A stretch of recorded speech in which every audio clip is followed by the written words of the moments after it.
Picking up on where we were last, I can't remember exactly where we left off, but I remember it was on this page. We did deal with John's father, Samuel, having lived in near poverty and had to borrow money to survive, and had borrowed from a church member who he got crossways with, and it was kind of like a demand note, and he couldn't pay up, and so he threw him in jail, and he was in debtor's prison. He was there for 3 months, and there weren't enough members in the... This is just in case. Oh, okay, all right. Just turned on there. All right, just in case. But anyway, it seems to be working okay now, and I'll stay calm. I won't wave my arms too much, and maybe it won't... I won't get too enthusiastic. Okay, but anyway, he was there for 3 months, and none of the members gathered up enough money to pay off his debt. It took the bishop. I guess he thought it was cheaper to pay that debt than to try to go through the process of finding another pastor and dealing with all of those issues. But anyway, he did make the best of it, and realized that if he had to be there, then he could fulfill the Great Commission, or not the Great Commission, but the separating of the sheep and the goats, and visit those who are sick and in prison. And so he was visiting those in prison, but not on his own free will. He was forced to be visiting them. But it was a way of showing perseverance in the face of opposition and persecution, if you will. A way of taking the bad situation and finding some way to make something good come from it. But again, back to the fire at the parsonage, they believe it was arson, and that some other disgruntled member of the congregation had set the fire. And everybody was barely able to get out, but John was stuck on a second floor, and fortunately 2 men in the community, one got on the other's shoulders and got up and pulled John out of the fire just seconds before the roof collapsed into that room. And so they felt like this was a God thing, and that God had some special purpose for John's life. His mother particularly felt that, and John kind of took that into his own heart and soul, that maybe that is the case. But we have the expression in Methodism, a brand plucked from the burning, or some translate it, plucked from the fire, meaning a coal, a little piece of ember is plucked from the fire and rescued. But again, the perseverance to hang in there. They rebuilt that parsonage the next year, and his mother lived there until Samuel died, and then she had to find someplace else to live. But Hamilton sums up 3 things he believed that Wesley acquired from that childhood home experience, and the first one was the example of his parents' very, very strong faith that they demonstrated in their personal devotions and in their deep spirituality and their own prayer lives, in their teachings and in his father's preachings and his mother's teachings, that they were conveying the inner part of the faith and explaining it, and then demonstrating it by their spiritual disciplines. Then the other part was the climate of the great struggle and conflict in which they were up against the community and other church members, and the conflict within Christendom between the Protestants and the Catholics, and this back and forth issue between the leadership of England of being strongly Protestant or going back to Catholicism, or high church, low church, all of the Protestant Reformation movements that were just, circling around all over the place. And I'm sure there were lots of arguments in town, around that he observed growing up and could talk about and deal with in the home. Remember before I'd said that questions and doubts were welcome. They weren't shut down and said, don't think like that, but they discussed them in the home and reasoned about them and talked them through. So in doing so, one would learn to look at the other side and see what truths or what valid points might be there, but yet still stay in one's own position, but still be able to have that openness and that lack of fear of examining the other side. And then third, this quality of perseverance, of staying to the course in spite of the opposition. Even though they'll try to burn your house down, you hang in there, you stay. Or even though they try to throw us in prison, we're going to stay, hang in there. The next chapter goes on to longing for holiness, and this was one of the spiritual or personal qualities of Wesley that really shaped and guided the Methodist movement. But anyway, I'm going to read a page and a half here because it sums it up really well. At the age of 10, John Wesley began his formal education at Charterhouse School in London. So he leaves the small town and he goes to London, a school whose excellence pleased his father. John attended on scholarship. His family could not afford the tuition.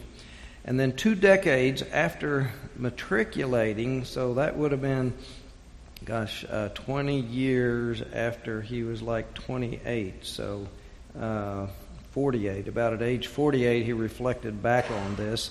He said the next 6 or 7 years, from 10 years old on, were spent at school, where outward restraints being removed, meaning mom and dad were not watching and controlling and so forth. Outward restraints being removed, I was much more negligent than even before of outward duties and almost continually guilty of outward sins, which I knew to be such, though they were not scandalous in the eyes of the world. However, I still read the Scriptures and said my prayers morning and evening, and what I now hoped to be saved by was not being so bad as other people. 2, having still a kindness for religion, meaning he hadn't rejected it. He was not hostile toward it. He still, thought it was a good thing. And 3, he was reading the Bible, going to church, and saying my prayers. So, he wasn't a perfect goody-goody two-shoe, but he wasn't a totally rebellious, wild, crazy kid. Anyway, upon finishing his studies at Charterhouse, Wesley was ready to enter the university. In 1720, at the age of 17, he began his studies at Christ Church, one of the largest and most prestigious colleges that make up Oxford University. For most of his undergraduate studies, Wesley was like many college students. Biographer Kenneth Collin notes that Wesley frequented, now that almost sounds like a bad word, frequented.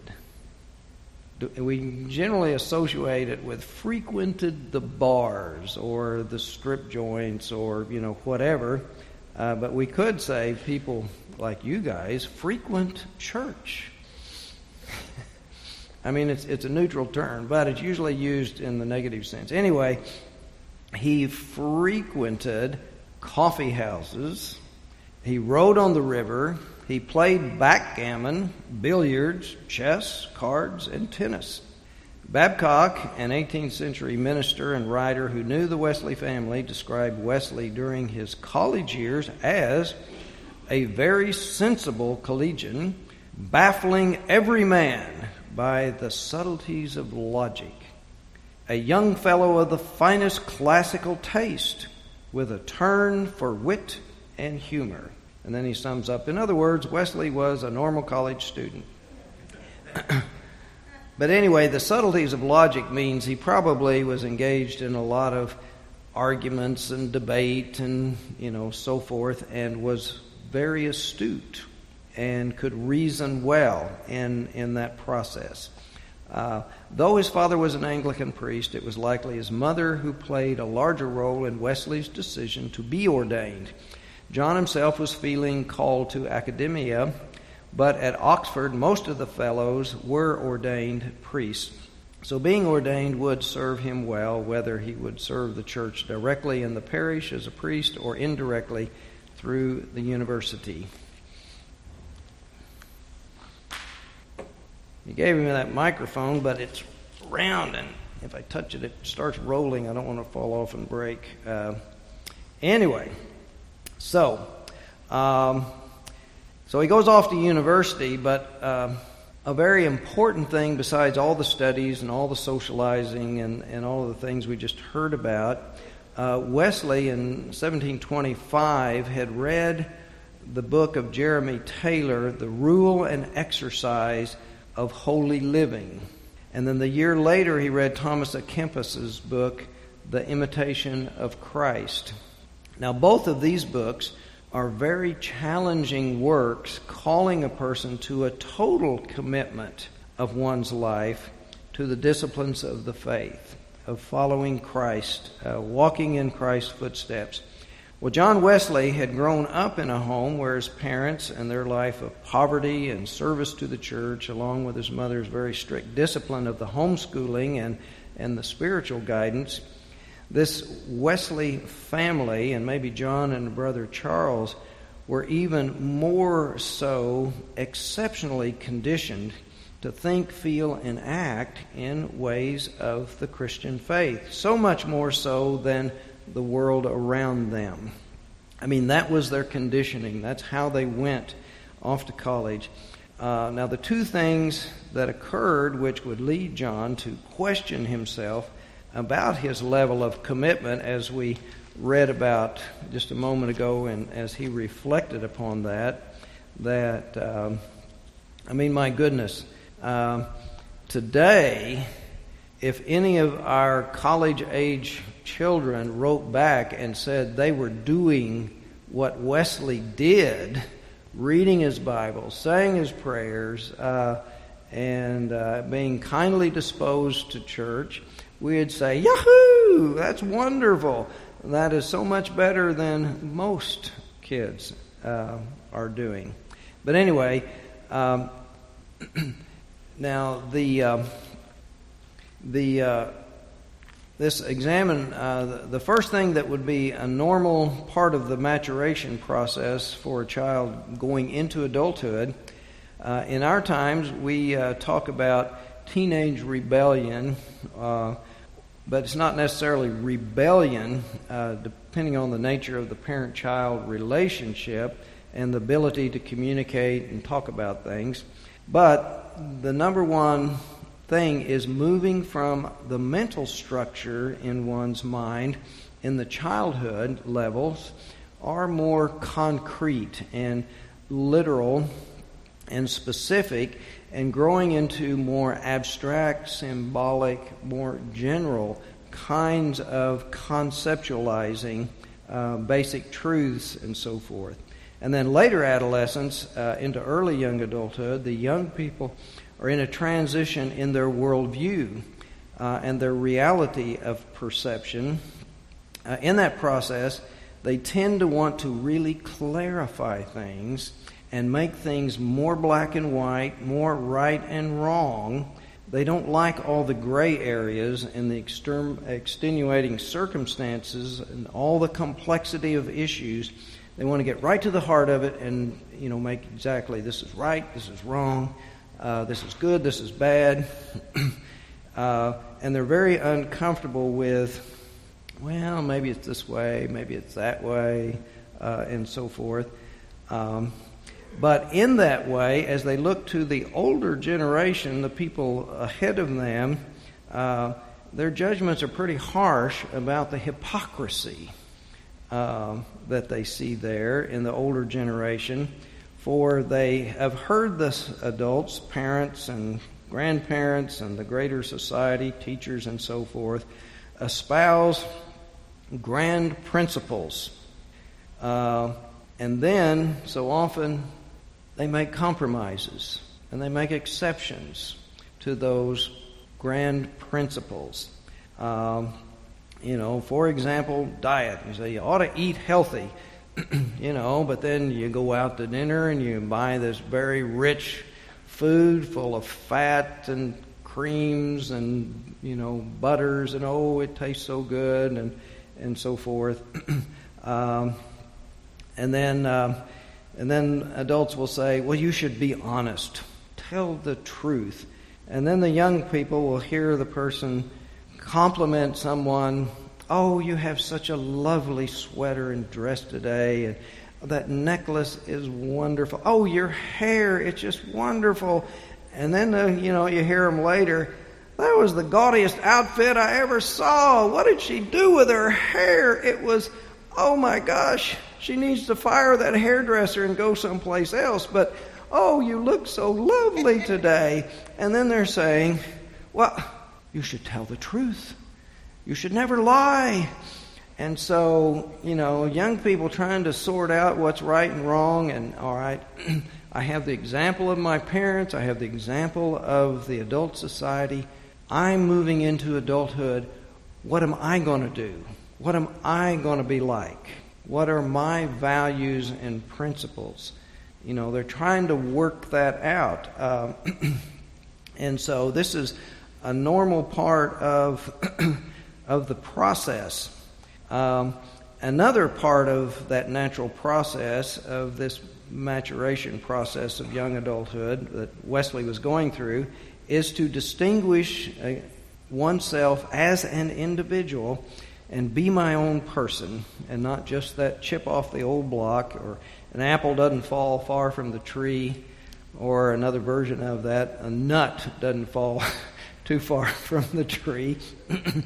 So the distinguishing, separating part of pushing away from the parents or the parental values and world, and sometimes the adult-run culture and society. So that this natural, normal finding oneself was probably occurring with Wesley as he's going off to college. Secondly, as a part of that finding oneself, one is sometimes enticed to experiment and to try new things to see if that's something that is positive and should be pursued. It can be sometimes pushing the envelope, testing my limits.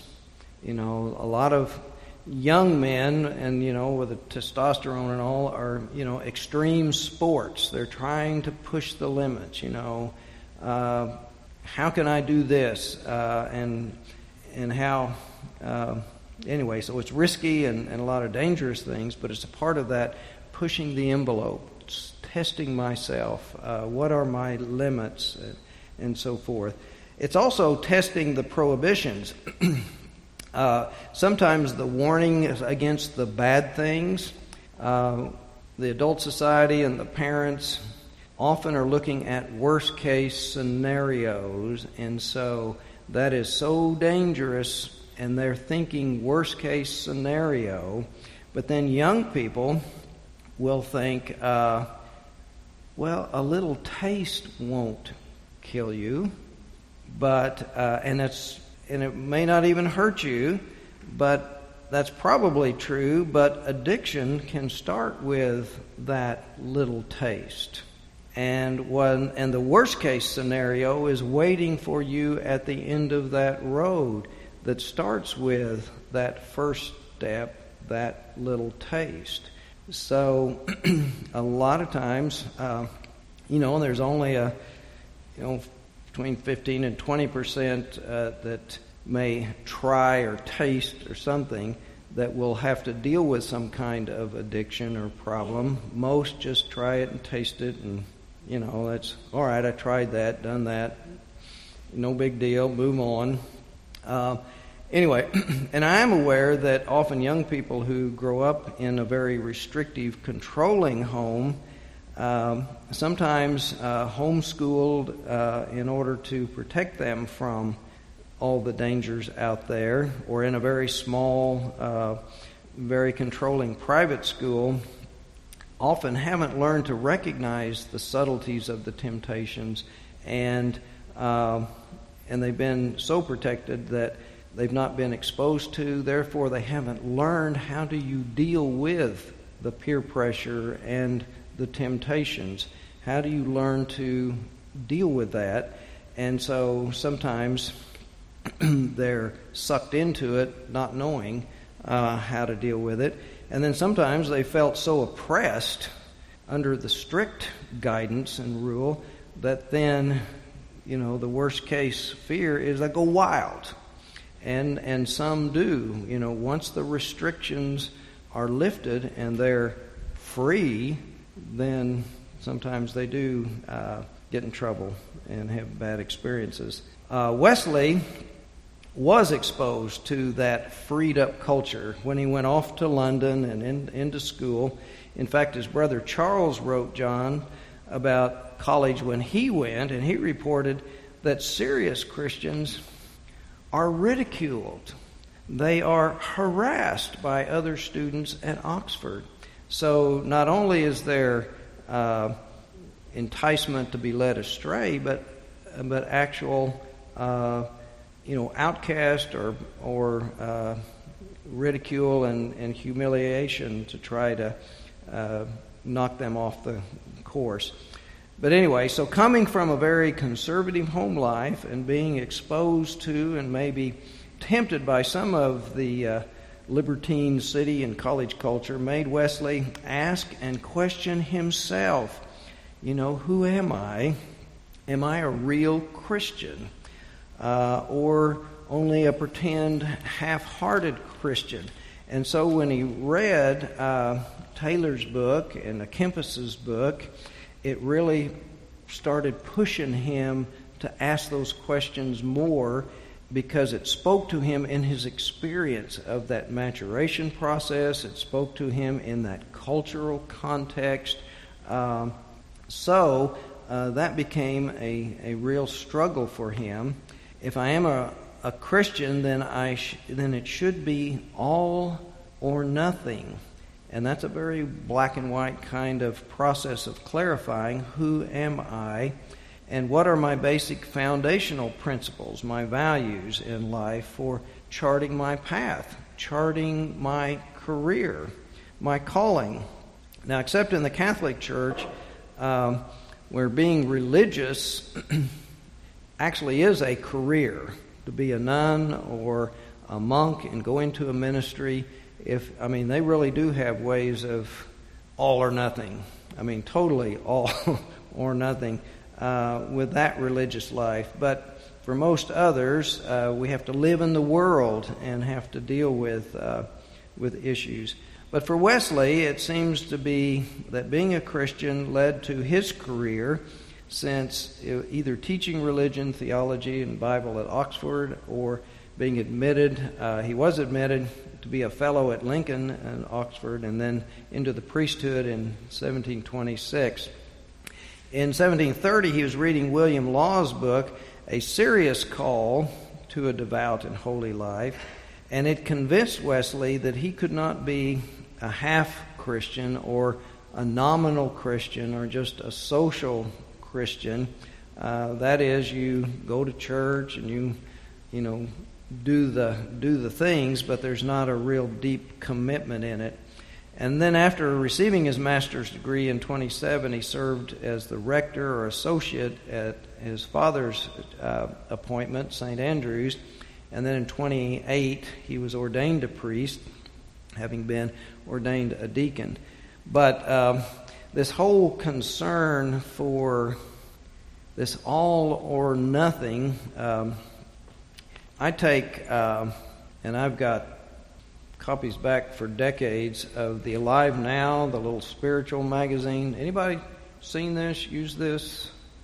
Alive Now? Usually it's been associated for youth, but these are really mature kinds of things. And this one, and it has a theme. This is March, April. So it's the Lenten time where we go through that process of self-examination. And this one was titled Priorities. It's in this spirit of where Wesley was thinking and feeling his tug or pull. And this is from Mary Lou Redding, one of the editors of this.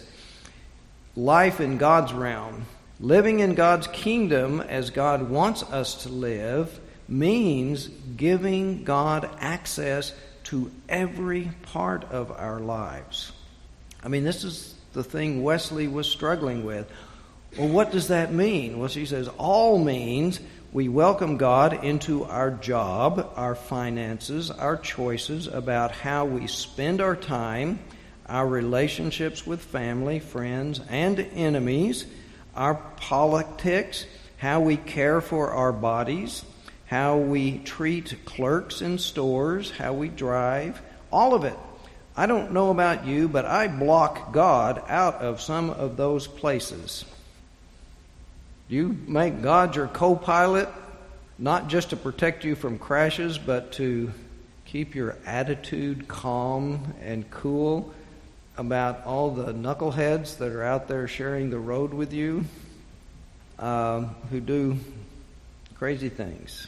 I won't get into it. This is one of the ones I have to struggle with. Anyway, you know, the guy killed on the motorcycle trying to turn into Red Lobster, I have seen that so often. A 4-lane situation, one person will stop and wave someone. They're being courteous, but they're ignoring the fact there's another lane, and they're signaling someone who they could put in harm's way if they follow that. But I mean, it's well-intentioned, but there's some, kind of foolish things people do. But anyway, I don't know about you, but I block God out of some of those places. Praying for God's kingdom to come means that I am opening the door to God in all those areas I named and all the other ones I'm not even aware of yet. Saying that I want to pursue life in God's realm, that I cannot continue to live my life for myself, by myself, as I choose. I have to change. And then another one by Henry Nouwen. They quoted him. It says, to follow Jesus means to live our lives as authentically as he lived his. It means to give away our ego and to follow God, the God of love, as Jesus shows us how to do it. Those are hard things to do. There's another one that's on that theme, little Carry the Fire by Janet Anderson.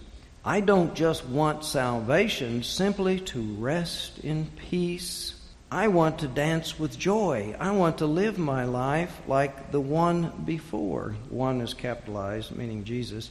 Alive with summer sunlight, hungry to seed the world with courage, feed the divine instinct by the spoonful to others. Walk with hope, as plentiful as water, and words spilling out of love, each utterance a flower. I am not willing to live without love.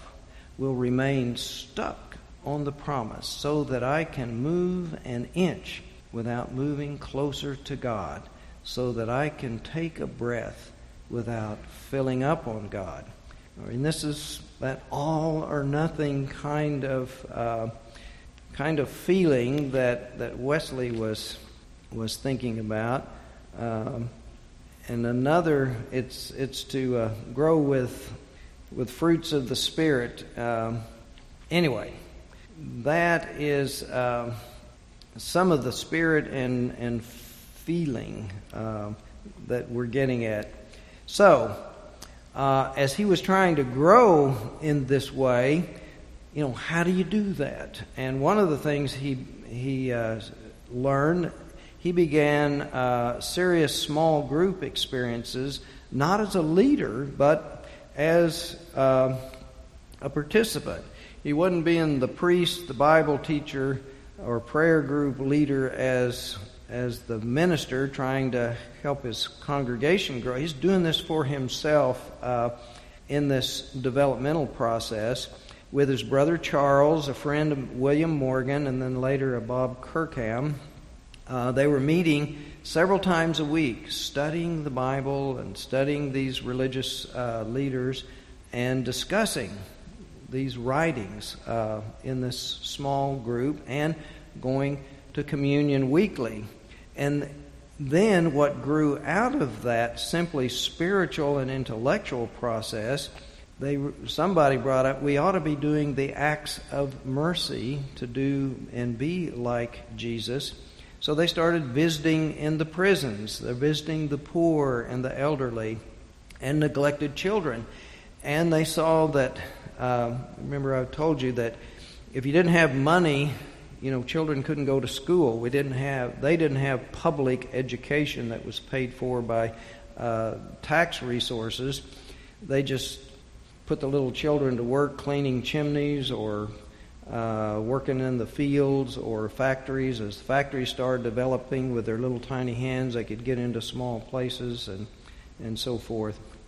But this small group, with their limited resources, gathered some money and paid a teacher to teach some poor children that didn't have any other resource for education.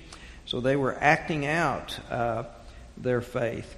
Now their inner spiritual journey moved them to this outward ministry to be like Jesus and to care for the least of these, the brothers and sisters, from Matthew 25, the great judgment of separating sheep from the goats. So in those early formative years of his young adult years, Wesley practiced these faith disciplines of studying the Scriptures, alone privately, prayerfully, but also in the small group and intimate discussion setting. And a part of that was much like what his mother did. We remember she would take each child and ask, how is it with your soul? And help them go through the process of self-examination. Well, the kids, that was part of their nurturing and guidance. But in the small group, it was a part of this real caring for each other and kind of nudging each other to grow and learn. And, we are so good at rationalizing and making up excuses. And we're not very good at challenging our own rationalizations and excuses. So it often takes some caring person to challenge us, but in a sense of love and care. It can't be an enemy who's attacking us and trying to run our character down, but in a loving, caring way, someone trying to lift us up and help us grow. That's what was happening in their small group. They had that accountability aspect of helping each other grow. And that's what Wesley was experiencing and felt so powerfully was an important part of later the Wesleyan movement, that you can't just get people saved by confessing Christ and being baptized and then send them on their way. You have to get them into the small group to nurture their growth and teach them what this faith means and help them grow deeper in that faith. So we have it in our Methodist heritage that we have an educated clergy. We study the classical writings and so forth, we have a Cokesbury bookstore that tries to encourage learning and growing. I mean, it's why this book is published and put it out there that we all need to re-examine and grow in our faith, and a part of that is through spiritual life resources to help our prayer life. Anyway, Wesley felt that was important, but he did not denigrate emotions or enthusiasm. At first, he wasn't sure that anything substantial could happen outside of the church. But then he was introduced to the field preaching, and he saw how that worked and how important that was. And that was a kind of emotional kind of experience with the crowd that was so hungry to hear God's word, but his own struggle where he wanted that heartfelt experience. He had all this stuff in his head, but he still wanted a deeply personal experience to feel God's love and feel God's presence. Intellectually, he had assented to all of this, but he hadn't felt it deeply himself. So he later, afterwards, knew that simply reasoning out in the mind evidence for accepting God's existence and the doctrines of Christianity was not enough. It was very important, but it was not enough. He needed that other side, the emotional side of the experience. So we had head and heart. We talk about head and heart in our Methodist tradition.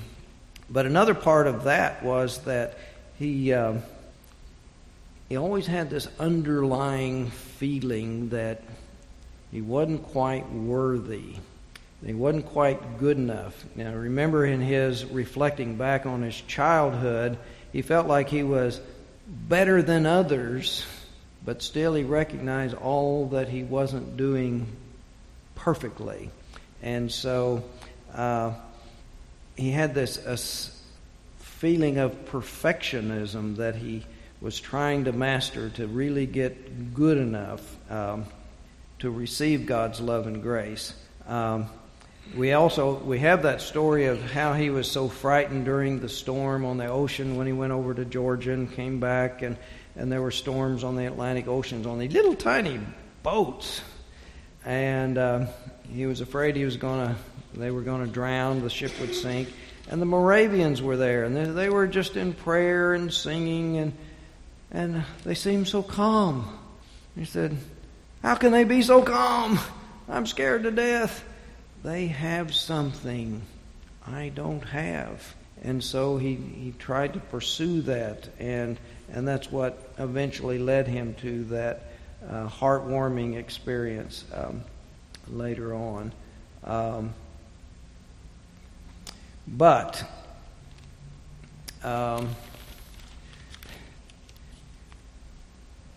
as he continued on that journey and developing the Methodist movement, he wasn't aware of what we have today in the field of educational psychology and developmental studies. They didn't have that in his age, and he didn't know there were different personality types and different styles of learning that he was actually experiencing and feeling and hungering for. But he did develop a more balanced approach to the faith, just out of his own experience and observations without the science behind it. But today we know the difference between extroverts and introverts, and different ways of learning and processing information. We know that differences between people who are whose primary and most comfortable way of learning and processing information and thinking is thinking versus feeling. We know that distinction. Thinking-oriented people will analyze something to understand it, whereas a feeling person will want to try it, to experience it, in order to understand it. And similarly, we have some people are very visual learners. They need to see it. Someone, I don't understand. Draw me a picture. You'll hear that from visual people. Others are very auditory. You're trying to explain something to them, and they say, I can't hear you. Well, do I need to talk louder? I mean, no, it's not getting through. You're not using the right words. They're not needing a picture. They're needing the right explanation with words, because they learn more so. Then there's the kinetic folks that need to feel it. If I'm going to learn how this engine runs, I got to get in there with my hands and tear it apart and put it back together again. Or I need to feel that. In counseling, it's kind of risky and dangerous with the inappropriate touch and so forth. But if somebody's really hurting or struggling with something, you can explain all day, you can draw them all kinds of pictures, but unless you touch them and they get the personal connection, or sometimes just a hug, that communicates, this person cares about me. That nothing else will communicate. They're kinetic learners. Anyway, there are different ways to understand and know. The thought just came to me. When Wesley had his heartwarming experience, that group of guys had maybe never held hands to pray. They were all uptight. And maybe that night, someone said, let's hold hands. And all of a sudden, there was a power that went through that touch. Maybe that was it. Who knows? Anybody want to do research and come back? I don't think I'm going to have time for that this week. But, if Wesley comes in here, we've got him visiting. We got traveling Wesley. Anybody seen him yet? Maybe we could ask him. He might know. Maybe if in spirituality, and maybe he's channeling. He's in costume. He's channeling Wesley's spirit, and maybe he can go into a trance, and we can ask the real Wesley. No, wait a minute. We're not supposed to do that. Anyway. It kind of seems to me that John Wesley was more of an introvert, definitely a thinking person, not so feeling person, and he's very strong on the decision part.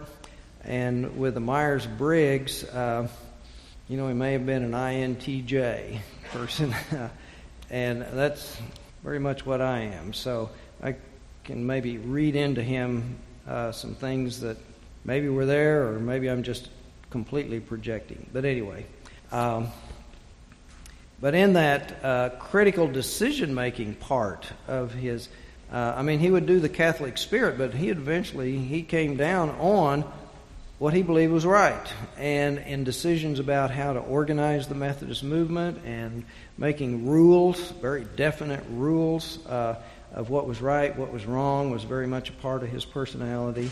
And so those are an aspect that he was demonstrating that today we understand. People come to faith in different ways based upon their learning styles, their personality types. Some people get very excited about an event that happens because, of the music or the drama or, the excitement. And I'm not moved by that. If somebody speaks to me and gives me a new insight, a new way of perceiving, a new way of thinking about that, that will excite me, because that's my personality. That's my kind of engagement. That's how I process things. But some folks, they need to learn and experience it a different way. And I recognize that. I accept that. I have been in places where it's been very frustrating to me, and it's been hurtful to others when in some learning experiment or some spiritual life event, someone who's leading has had a powerful experience themselves in a particular way, and because that's the way they experienced it, then they think this is what everybody else has to do in order to learn, and there's something wrong with you unless you have that experience. Now, and that's gotten structured into some traditions that unless you speak in tongues, you haven't really experienced God in your life, and you're not a real Christian. That comes across that way.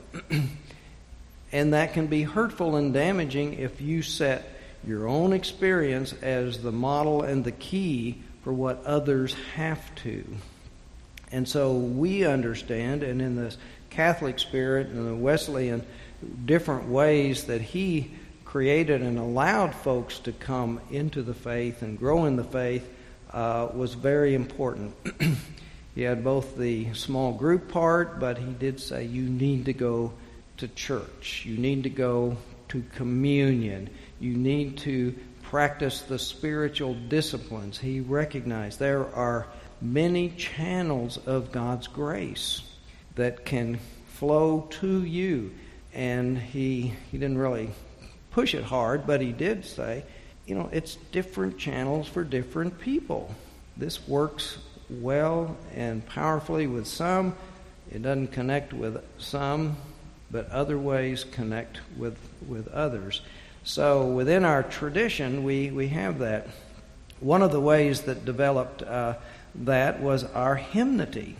John didn't have the gifts of Charles, of the poetic flow, of writing the poetry that then got put into the hymnody and attached to the music to make the wonderful hymns we have. And then those became, you remember Dr. Biggs saying so often that so much of the faith is communicated through the words of the hymnody, our theology, through the words of the hymnody. Well, hymns are an emotional experience, not just purely intellectual. The hymns are connected to those experiences where we're together as a community, at a funeral or at July revival or at high holy days during the Eastertide or Christmastide. Those things move us, but the message, the content, is carried through that music and that experience at that time when we're gathered in community. This would be better in a prayerful way of personal devotions. The hymns and singing them, their place is in congregational worship. Now, that doesn't mean you can't use these in prayerful devotion. But in reading the hymn and the words, it will tap into the memories of our life together. And so, anyway, so it's a multifaceted aspect of how our faith works that Wesley was discovering. Anyway, he was understanding that we need to always be moving closer to God. And in that way, he's trying to recognize his own spiritual flaws and overcome them. And he's recognizing the need that he's never good enough or worthy, led him to develop and refine 3 levels of God's grace in relation to the Christian spiritual journey. Now, How many of you have heard the three kinds of grace that Wesley has spoken about? And I think David's already touched on some. Prevenient grace, and the next one is justifying grace, and the third is sanctifying grace. Okay, that is a recognition of faith is a process. It's a journey, because those, if it wasn't, and if people weren't in different places, it wouldn't be a reason to develop this three kinds of grace understanding.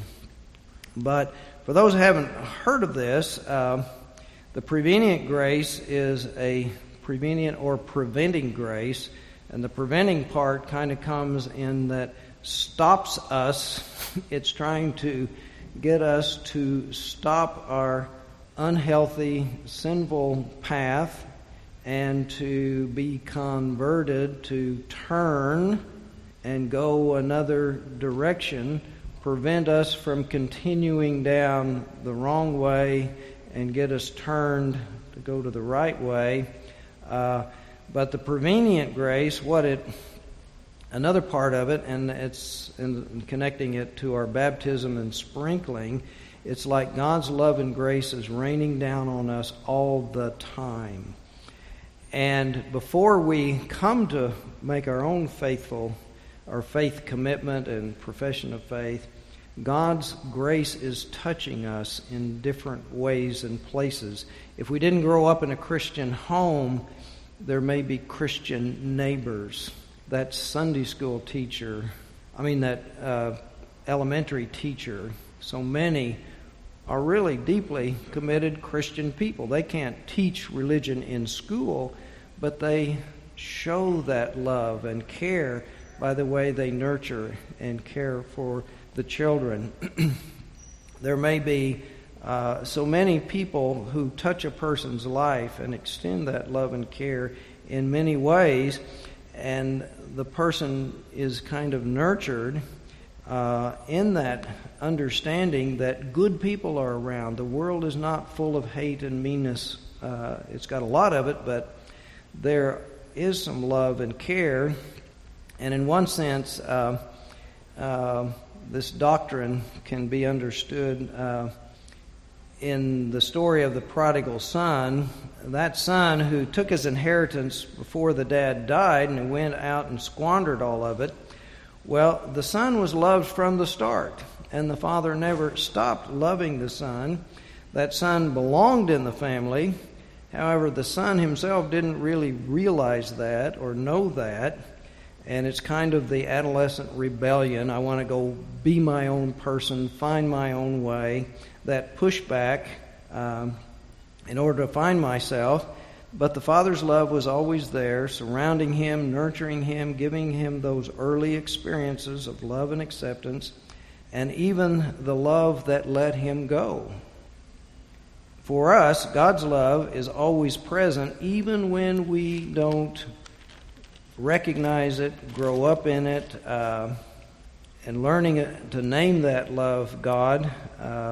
But at some point we can recognize that was God's grace channeled to us, and the benefits, sometimes the benefits in society and world are a channel of God's love and grace.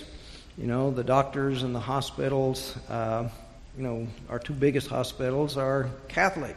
That's the church. That's God's grace working through people to make those happen. This park's the gathering place. We can believe and feel that was God's Spirit moving those people to make the contributions to create something good for the general good and for the whole city and region. Anyway, God's grace working through people to touch the lives of people, and then to acknowledge that God is at work in the world and I've benefited from it. So when one does come to profess that faith, then that transition from prevenient grace, the grace that's out there before, then we have the justifying grace, which is a word that means in a law court, the idea of coming before the judge. That is, we're judged guilty, but we're forgiven and pardoned and so forth. Now, I have a whole bunch more to say about that part and the way it's dealt with and understood, and we don't have time. So I'll stop for any questions or responses at this point. You know, I thought that Wesley character was going to wander in here during our class, but he didn't make it. So, oh yeah, I know he's wandering around everywhere. He looks pretty good. Oh yeah, it's pretty good, but we didn't get to ask him if at Aldersgate's upper room where they were having the prayer meeting, where his heart was strangely warm, did they hold hands in prayer? And that was the important part, the touch, the connection, to feel. Who knows? We'll have to wonder about that. Okay, let's pray. Dear God, we thank you for the journey of those saints who have gone before us, even the ones who can never feel like they are saintly. But we know that you work in so many people who are imperfect, and they do good things. We know that if you can do that with them, you can do that with us. So as much as we are able to open our hearts and our minds to your indwelling Spirit to guide us and to put us on that good path, and to know that you are patient with us and forgiving, and that you will help us learn and grow. And as we learn and grow, our lives will become more full of your love and grace, and we'll be happy, and we'll bring happiness to others. In Christ's name, amen.